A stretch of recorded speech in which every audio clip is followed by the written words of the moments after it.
Hello everyone, welcome back to healthy flavours. నేను మీ సునీత కిరణ్. ఈరోజు నేను మీకోసం ఒక ఇంట్రెస్టింగ్ రెసిపీని తీసుకొని వచ్చానండి. అదే మామిడికాయ నెత్తళ్ళ చేపల పులుసు. నేను అన్ని టిప్స్తో పాటు ఈ రెసిపీని చూపిస్తున్నాను కాబట్టి బిగినర్స్ కూడా చాలా ఈజీగా చేసుకోవచ్చు. చాలా రుచిగా ఉంటుందండి. మీరు కనుక ఈ ఛానల్ని ఫస్ట్ టైం వాచ్ చేస్తున్నట్లయితే సబ్స్క్రైబ్ చేసుకుని రెసిపీస్ని తప్పకుండా ట్రై చేయండి.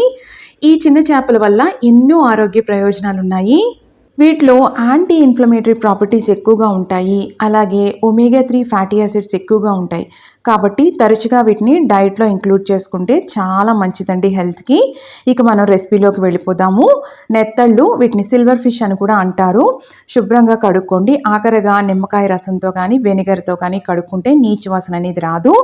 ఇలా వాటర్ అంతా డ్రైన్ చేసేసుకొని అప్పుడు మ్యారినేట్ చేసుకోవాలి. ఒక అర స్పూను కారం, అలాగే కొద్దిగా పసుపు, కొద్దిగా ఆయిల్, ఒక స్పూన్ ఆయిల్ వేసుకున్నాము. అలాగే ఒక అర స్పూను సాల్ట్ వేసుకున్నాము. ఇవన్నీ కూడా చేపలకి పట్టించి ఒక 20 మినిట్స్ పక్కన పెట్టేసుకోండి. ఫ్రిడ్జ్లో ఏం పెట్టాల్సిన అవసరం లేదు, మ్యారినేట్ చేసుకోవాలి. ఇంత మాత్రం చింతపండు తీసుకొని శుభ్రంగా కడుక్కొని నీళ్ళల్లో నానబెట్టుకొని గుజ్జు తీసి రెడీగా పెట్టుకోండి. నేను ఇలాగా మామిడికాయ ముక్కలు కూడా నెత్తళ్ళు ఏ సైజులో ఉన్నాయో అదే సైజులో కట్ చేసి పెట్టుకున్నాను. ఈ మామిడికాయ అనేది పుల్లగా ఉండాలండి. ఇక్కడ మసాలా కోసం అర స్పూను జీలకర్ర, పావు స్పూను ఆవాలు, పావు స్పూను మెంతులు లో ఫ్లేమ్లో డ్రై రోస్ట్ చేసుకోవాలండి. కమ్మటి వాసన రావాలి. ఇవన్నీ డ్రై రోస్ట్ చేసుకున్నాక మిక్సీ జార్లోకి తీసుకున్నాను. ఇందులోనే 2 స్పూన్స్ నేను ధనియాలు కూడా డ్రై రోస్ట్ చేసుకుని వేసుకున్నాను. ఇక్కడ దినుసులన్నీ కూడా పూర్తిగా చల్లగైన తర్వాత మాత్రమే పొడి కొట్టుకోండి. ఆవాలు వేస్తున్నాం కదా, చేదెక్కే అవకాశం ఉంటుంది. దానికోసం చల్లగైనాకే కొట్టుకోండి. పొడి కొట్టుకున్నాక దాంట్లో నేను ఒక 10 వెల్లుల్లి రేకులు వేసుకొని మనం పొడి కొట్టుకొని పెట్టుకోవాలి పక్కన. ఇప్పుడు ఒక ప్యాన్ తీసుకున్నాను. వెడల్పుగా ఉన్న ప్యాన్ తీసుకుంటే చేపలు వండడానికి చక్కగా ఉంటుందండి. ఆయిల్ వేసుకోవాలి. చేపల పులుసుకి ఎప్పుడు కాస్త ఆయిల్ ఉంటేనే రుచిగా ఉంటుంది. ఆయిల్ బాగా వేడెక్కిన తర్వాత ఒక పావు స్పూన్ ఆవాలు వేసుకోవాలి. ఈ ఆవాల ఫ్లేవర్ అనేది ఆయిల్లోకి రిలీజ్ అవ్వడం వల్ల చేపల కూరకి చాలా మంచి రుచి వస్తుందండి. ఇప్పుడు ఆవాలు చిటపట్లాడిన తర్వాత ఒక 4 మీడియం సైజు ఉల్లిపాయలు నేను బాగా సన్నగా తరుక్కున్నాను. చేపల పులుసుకి ఎప్పుడు కూడా ఉల్లిపాయలు సన్నగా తరుక్కోవాలండి. ఇవన్నీ కూడా దగ్గరగా వేగాలి. ఒక 5 నిమిషాలన్నా వేగడానికి మనకు టైం పడుతుంది. ఇప్పుడు కాస్త సాల్ట్ వేసుకుంటున్నాము, ఎందుకంటే తొందరగా ఆనియన్స్ అనేవి మగ్గిపోతాయి. ఇది ఒక టిప్ గుర్తుపెట్టుకోండి. ఇప్పుడు ఒక 6 పచ్చిమిర్చి చీలిక చేసి వేసుకున్నాను. అలాగే కరివేపాకు కూడా. కరివేపాకు అనేది కొద్దిగా ఎక్కువ వేసుకోండి, చాలా రుచిగా ఉంటుంది చేపల కూరకి. ఇదంతా కూడా మగ్గిపోయింది. చూసారా, ఉల్లిపాయలు మనం ఎంత వేసామో ఇప్పుడు చాలా దగ్గరగా మగ్గిపోయినాయి. ఇప్పుడు 1.5 స్పూను అల్లం వెల్లుల్లి పేస్ట్ వేస్తున్నాను. ఇదంతా కలుపుకుంటూ పచ్చివాసన అంతా పోవాలండి. కలుపుకుంటూ ఫ్రై చేసుకోవాలి. ఇప్పుడు 3 పండినవి మీడియం సైజు టొమాటోస్ సన్నగా తరుక్కొని వేసుకోండి. ఒక్కసారి కలుపుకుందాము. ఫ్లేమ్ లోలో పెట్టుకుని మూత పెట్టుకొని మగ్గించుకోండి. చూసారా, టమాటోలు కూడా చక్కగా మగ్గిపోయినాయి.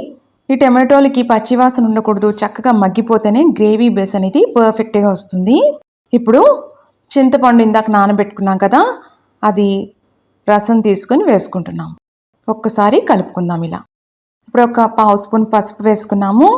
2 స్పూన్లు కారం వేసుకుంటున్నామండి. ఎందుకంటే మామిడికాయ పులుపు ఉంటుంది, చింతపండు పులుపు ఉంటుంది కాబట్టి కాస్త కారం పడుతుంది. అలా ఉంటేనే చేపల కూర రుచిగా ఉంటుంది. నేను 1.5 స్పూన్ సాల్ట్ వేసుకున్నాను. అవసరం పడితే మళ్ళీ కూడా తర్వాత వేసుకోవచ్చు. ఇవన్నీ వేసుకున్న తర్వాత ఒక్కసారి కలుపుకోవాలి. చూసారా, గ్రేవీ బేస్ అనేది ఎంత పర్ఫెక్ట్ కలర్లో వచ్చిందో. మీకు ఇంకా కలర్ బాగా రావాలి అనుకుంటే కాశ్మీరీ రెడ్ చిల్లీ పౌడరు పావు స్పూన్ వేసుకుంటే బాగుంటుంది. మూత పెట్టుకొని ఫ్లేమ్ లోలో పెట్టుకొని మగ్గించుకోండి. ఆయిల్ అనేది సెపరేట్ అవ్వాలి. ముందు పులుసు ఉడకాలండి. ఉడికితే చేపలు ఉడకడానికి ఎక్కువ టైం పట్టదు. చూసారా, పైన ఆయిల్ సెపరేట్ అవుతుంది. ఇలా ఉడకడం వల్ల ఒకటి చింతపండు ఉడుకుతుంది, స్పైస్ పౌడర్స్ ఉన్న పచ్చివాసన అంతా పోతుంది. చేపలు అనేవి ఫాస్ట్గా ఉడికిపోతాయి కాబట్టి ఎక్కువ టైం పట్టదు. ఇప్పుడు మనకి ఎంత గ్రేవీ కావాలో, ఎంత పులుసు క్వాంటిటీ కావాలో అంత మనం నీళ్లు యాడ్ చేసుకోవాలి. ఇప్పుడు మ్యారినేట్ చేసి పెట్టుకున్న నెత్తళ్ళన్నీ వేసేసుకుంటాం. అన్నీ ఒకటే చోట వేసుకోవద్దు, ఈవెన్గా స్ప్రెడ్ చేసుకోండి. లాడిల్తో ఇలా అడ్జస్ట్ చేసుకోండి, ఎక్కువ కలిపేయద్దు. మూత పెట్టుకొని ఫ్లేమ్ లోలో పెట్టుకొని ఒక 5 మినిట్స్ కుక్ చేసుకోండి. చూసారా, ఇప్పుడు చక్కగా ఇది ఉడికిపోయింది. ఇప్పుడు వీటి మధ్యలో ఇలా మామిడికాయ ముక్కల్ని పెట్టాలి. మామిడికాయ కూడా తొందరగా ఉడికిపోతుందండి, ఎక్కువ టైం పట్టదు. మామిడికాయ ముక్కలు అనేది బాగా పుల్లగా ఉంటే చాలా రుచిగా ఉంటుందండి. నేను కంప్లీట్గా ఒక మామిడికాయ తీసుకున్నాను, మీడియం సైజ్ది. జస్ట్ ఇలా కదుపుతూ అడ్జస్ట్ చేసుకోండి. ఇప్పుడు మూత పెట్టుకొని ఫ్లేమ్ లోలో ఉంచుకొని ఒక 10 మినిట్స్ కుక్ చేసుకోండి. మామిడికాయ ముక్కలన్నీ కూడా ఉడికిపోయి ఉండాలి. మనము స్కిన్ పీల్ చేయలేదండి మామిడికాయకి, అందుకనే ముక్కలు అనేవి చితికిపోకుండా చక్కగా ఉంటాయి మనకి.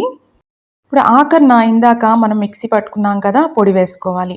ఈ వెల్లుల్లి కూడా కలిపాం కదా, ధనియాలు, జీలకర్ర, అలాగే ఆవాలు, మెంతులు అన్నీ కలిపి కదా, చాలా మంచి సువాసన వస్తుంది. ఇవన్నీ వేసిన తర్వాత ఒక్కసారి ప్యాన్ ఇలా కలుపుకోవాలి. ఇది ఇంకొక 5 మినిట్స్లో దించేస్తాం అనగానే ఈ పొడి వేసుకోవాలి.